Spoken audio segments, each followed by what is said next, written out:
I think traditionally, grades have been about rewards and penalties. Do this correctly, and I'll give you an A. Put in an average effort, and I'll award you a C. Do it really poorly, and you get an F. But what if instead we primarily saw grades as a means of giving students feedback so that they can improve their work and to actually learn and grow? I'm not giving you this essay so that you can earn a highly subjective letter. I'm giving you this essay so that you can become a better researcher and writer.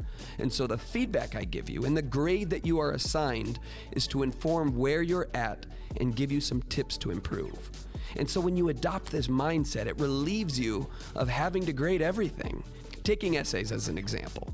If I read one of your paragraphs and identify that the research you provided is not very strong, I can leave that feedback on that paragraph, and then I can ask you to find better research for that paragraph. But I can also just make a little note that says you need to check the rest of your essay to see if you need to make the same improvements elsewhere. There is no need to leave that same comment or a variation of that comment all over throughout the essay. No need to pick through it with a fine-tooth comb, which is what makes it so time-consuming, because the student has already received the feedback that they need. And this dramatically cuts down on grading time. But while grading, if you do read the entire essay, you don't need to write that whole comment every time you see the need to improve evidence quality. Maybe you could write a symbol next to that first piece of feedback, like a star, and then just put that star anywhere else that feedback applies. And this is about streamlining the process.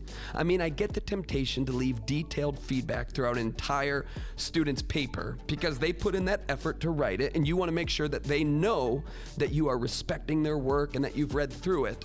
But I don't think that means we have to give copious notes throughout an entire paper just to serve that purpose.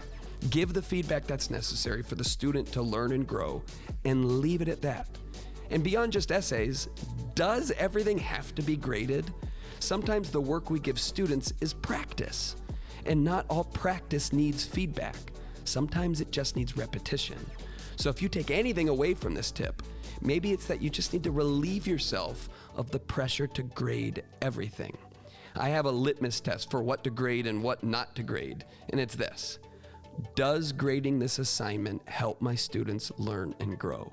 If it's just about a reward of giving them a grade to say, hey, you did this, here's your reward for it, I don't grade it. I can reward my students in other ways, with affirmation, other incentives, with verbal feedback. But I personally don't think the time and energy that goes into grading every single assignment we give to students is worth it.